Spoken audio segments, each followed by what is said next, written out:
भद्रा कौन थी? भद्रा हिंदू पौराणिक कथाओं में सूर्य देवता की पुत्री और शनि देव की बहन मानी जाती है।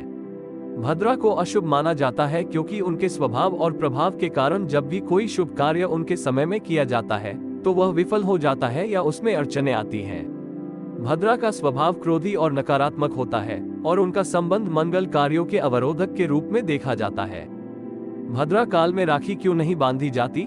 भद्रा काल को शुभ कार्यों के लिए अशुभ माना जाता है। इसका कारण ये है कि भद्रा काल में किए गए कार्यों में असफलता और विपत्तियां आने की संभावना रहती है। इसीलिए रक्षाबंधन जैसे शुभ कार्य भद्रा काल में नहीं किए जाते। ऐसा माना जाता है कि भद्रा काल में राखी बांधने से भाई बहन के रिश्ते में कठिनाइयां आ सकती है और रक्षाबंधन का उद्देश्य सफल नहीं होता। भद्रा का शनि से संबंध।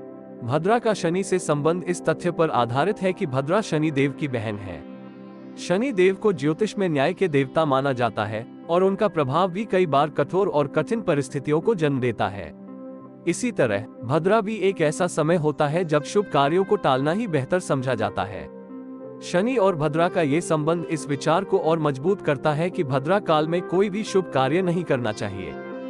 ये ध्यान रखना महत्वपूर्ण है कि भद्रा काल में केवल अशुभता नहीं होती, बल्कि यह समय सभी कार्यों के लिए प्रतिकूल होता है, चाहे वह धार्मिक हो या सामाजिक। इसलिए भद्रा काल में विशेष रूप से राखी जैसे पवित्र और शुभ कार्य को टालने की सलाह दी जाती है।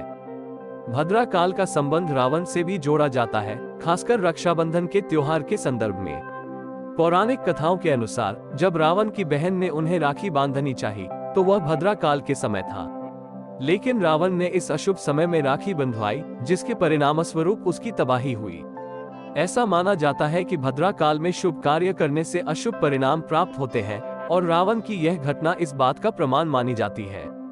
रावण एक विद्वान और शक्तिशाली राजा था, लेकिन अपने अहंकार और अधर्म के कारण उसने भद्रा काल में शुभ कार्य करने का निर्णय लिया, जो अंततः उसके विनाश का कारण बना।